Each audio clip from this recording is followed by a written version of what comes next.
मग ऋषीमुनी म्हणाले की सर्वात जास्त प्रेम कोणामध्ये असेल तर ते आहे महादेव आणि पार्वती मातेमध्ये. मग नारद म्हटले की मी त्या दोघांमध्ये भांडण लावून देतो. त्यांच्या जास्त प्रेम आहे का बघू, मी त्यांच्यात भांडण लावून देतो. बघा, नवरा बायकोचं दोघांचं भांडण होते, दोघातले दोघात ते अलग, आणि तिसरा आला होतं का ते अलग.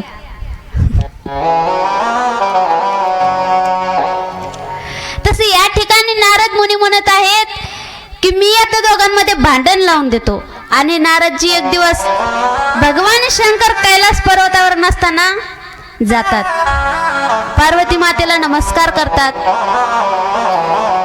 पार्वती माता म्हणाली, आज इकडे कसं काय येणं केलं. नारदजी म्हणाले की माझं भगवान शंकरांकडे महत्वाचं काम आहे. पार्वती माता म्हणाली, माझ्याकडे सांगा, ते आल्यावर मी त्यांना सांगते. नारदजी म्हणाले, नाही नाही, माझं व्यक्तिगत काम आहे, महत्वाचं काम आहे, पर्सनल काम आहे त्यांच्याकडे, तुम्हाला सांगू शकत नाही. म्हटले, अहो त्यांच्या माझ्यामध्ये काहीच लपून राहत नाही, तुम्ही मला सांगा, ते आल्यानंतर मी त्यांना सांगते.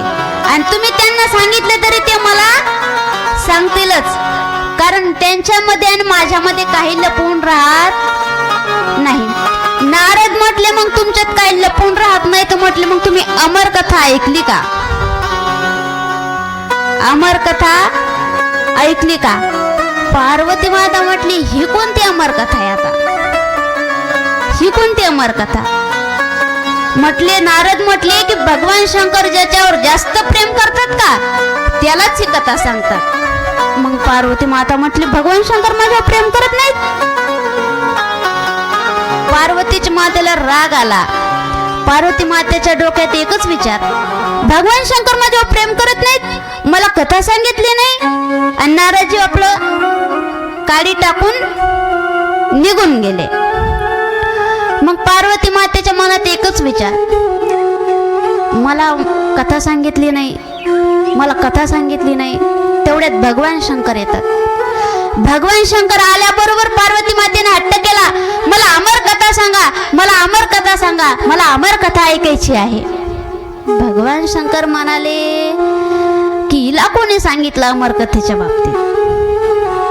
मग ते आपल्या अंतर्ज्ञानाने पाहतात.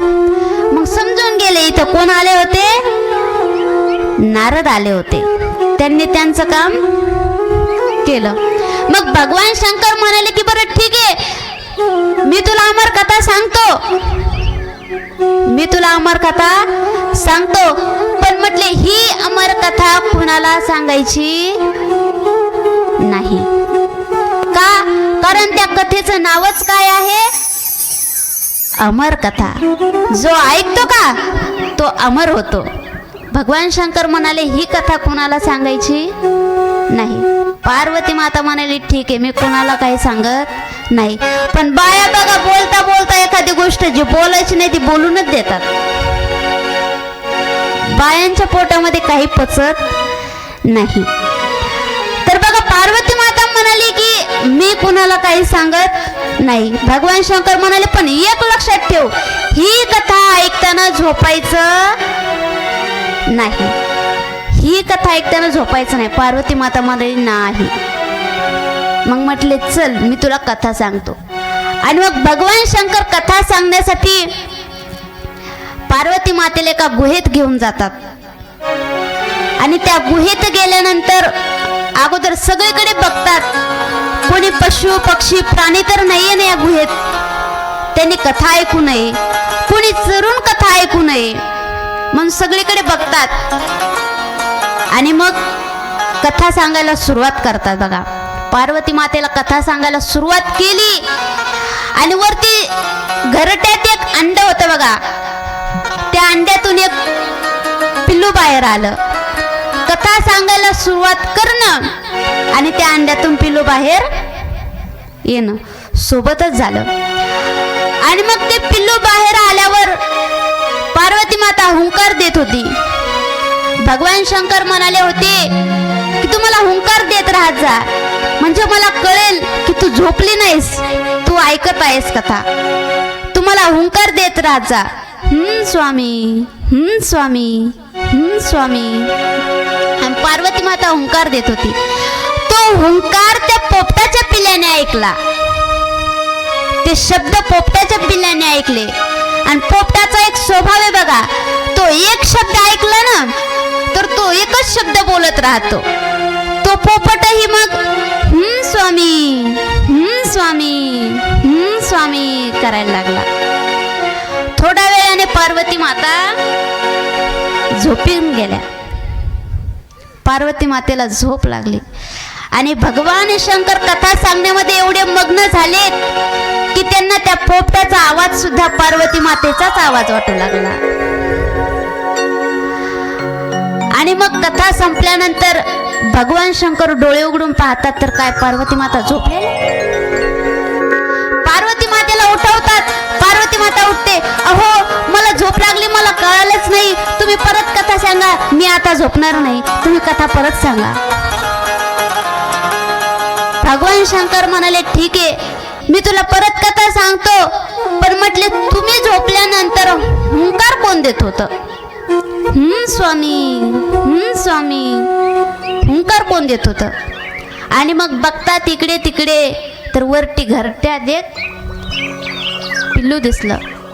आणि मग भगवान शंकरांना राग आला की याने माझी अमर कथा चोरून ऐकली, याने माझी अमर कथा चोरली.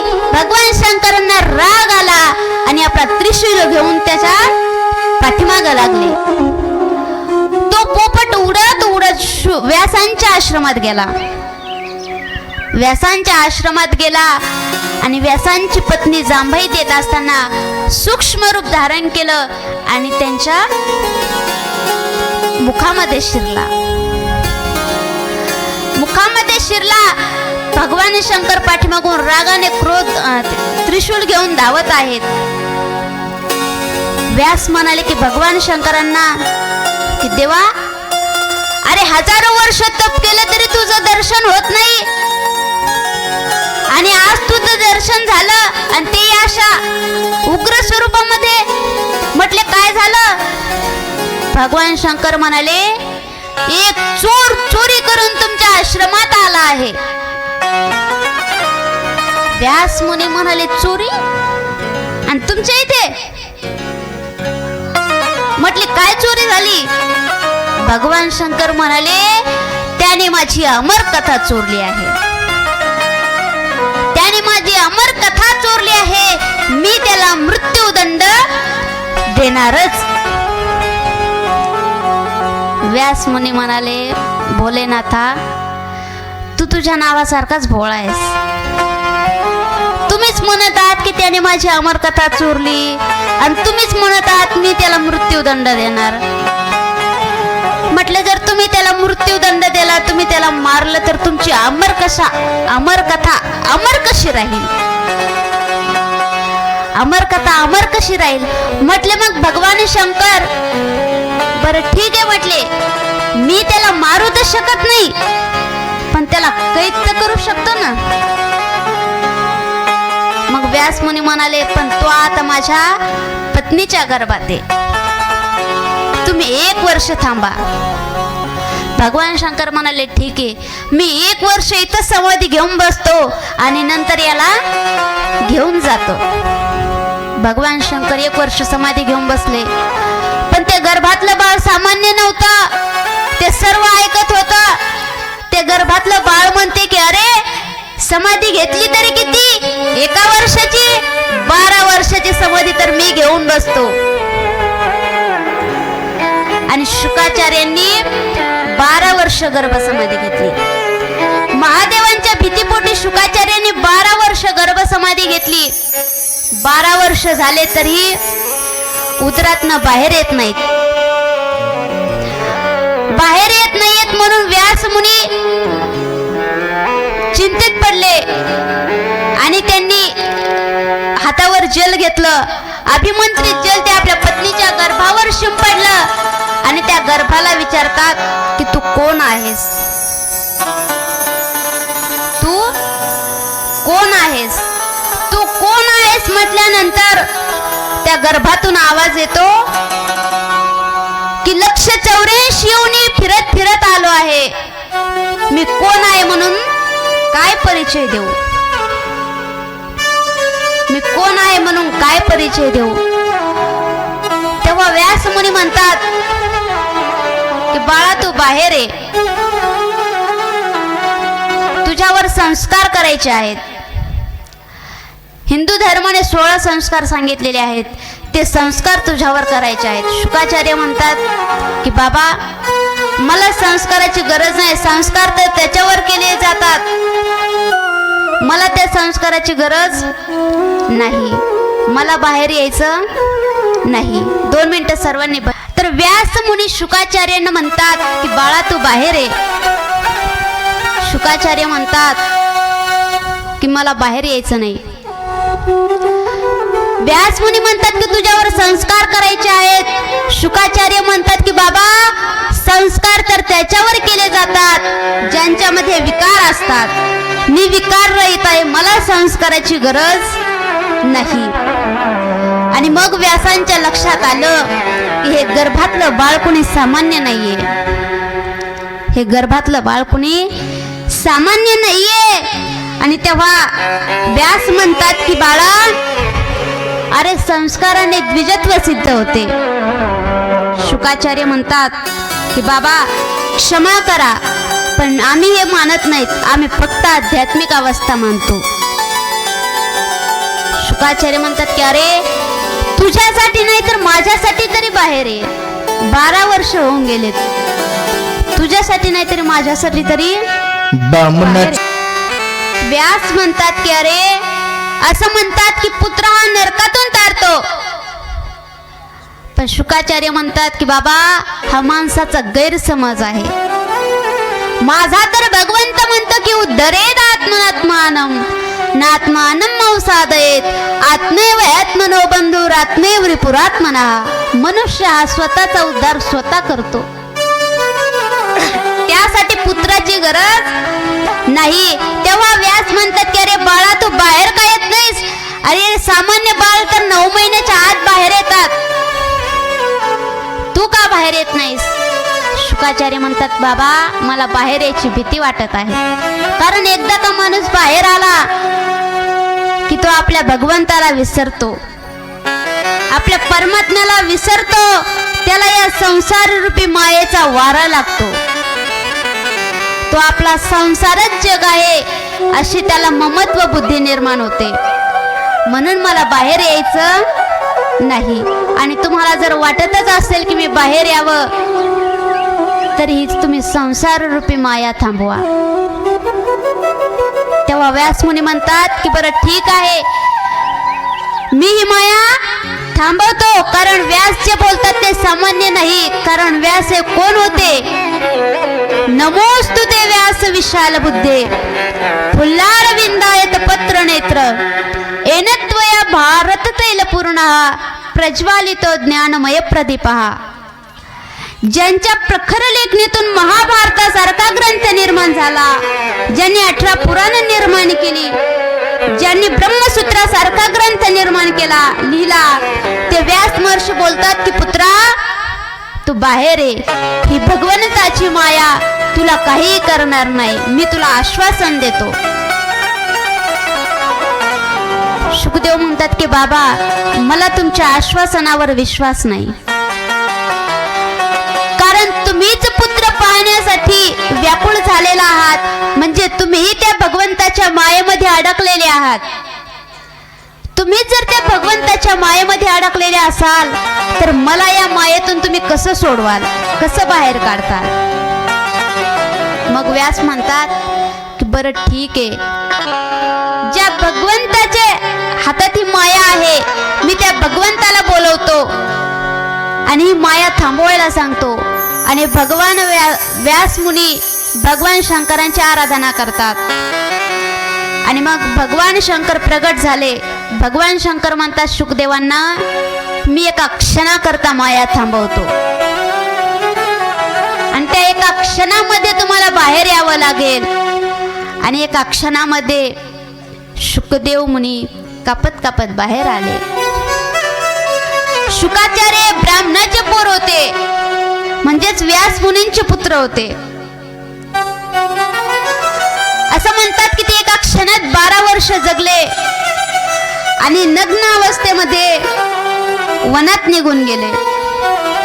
त्यांना जाताना पाहून व्यास मुनी अत्यंत दुःखी झाले आणि पुत्रवीराने कातर आवाजाने, हे शुका, हे बाळा, कुठे चाललास, जाऊ नको रे, कातर आवाजाने हाक मारत आहेत.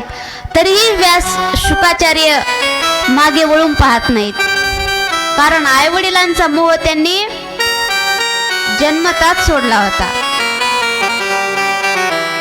आणि ज्या मार्गाने शुकाचार्य जात होते त्याच मार्गाने व्यास मुनी प्रत्येक झाडाच्या पानात शुकांचं दर्शन घेत होते. आणि ज्या मार्गाने शुकाचार्य जात होते का त्या मार्गाने एक सरोवर होतं आणि त्या सरोवरामध्ये स्त्रिया स्नान करत होत्या. जेव्हा शुकदेव भगवान तिथून गेले तेव्हा त्या स्त्रियांनी त्यांच्याकडे पाहिलं सुद्धा नाही. आणि पाठीमागून व्यास महर्षी आले. व्यास महर्षींना येताना बघताच त्या स्त्रियांनी आपापल्या अंगावर वस्त्र घेतली. व्यास म्हणाले की अरे मुलींनो, एवढा माझा तरुण बांड मुलगा इथून गेला आताच, तेव्हा तुम्ही अंगावर वस्त्र घेतली नाही आणि आता मला म्हाताऱ्याला पाहून तुम्ही अंगावर वस्त्र घेतात. म्हटले मी तर तुमच्या वडिलांसारखा आहे, तुमच्या वडिलांसारखा आहे, मला पाहून तुम्ही अंगावर वस्त्र घेतात. तेव्हा त्या स्त्रियांनी छान उत्तर दिलं बघा. त्या स्त्रिया म्हणतात की बाबा, ते जे इथून गेले आहेत का ते सर्व त्यांच्या दृष्टीने सर्व समान आहे. स्त्री कोण पुरुष कोण हे त्यांच्या दृष्टीत नाहीये. कोण वृद्ध, कोण पुरुष, कोण जवान हे सर्व समान आहे. सर्व भगवंताचे अंश आहेत, ते सर्वांना समान दृष्टीने बघतात. आणि तुमच्या आमच्या दृष्टीने आम्ही स्त्रिया आहोत, जवान आहोत, म्हणून आम्ही अंगावर वस्त्र घेतली. कदाचित त्या शुकाचार्यांनी आमच्याकडे बघितलं सुद्धा नसेल. आम्ही स्त्रिया इथे आंघोळ करत आहोत म्हणून, तरुण आहोत म्हणून. आणि असे शुकांसारखे, शुकदेवांसारखे गुरु मिळणं म्हणजे भाग्यच होय. आणि असे ते गुरु झाले की त्यांनी राजा परीक्षितीला 7 दिवसात मोक्षाची प्राप्ती करून दिली. अशा शुकदेवांना माझा नमस्कार असो. बोलिये शुकदेव भगवान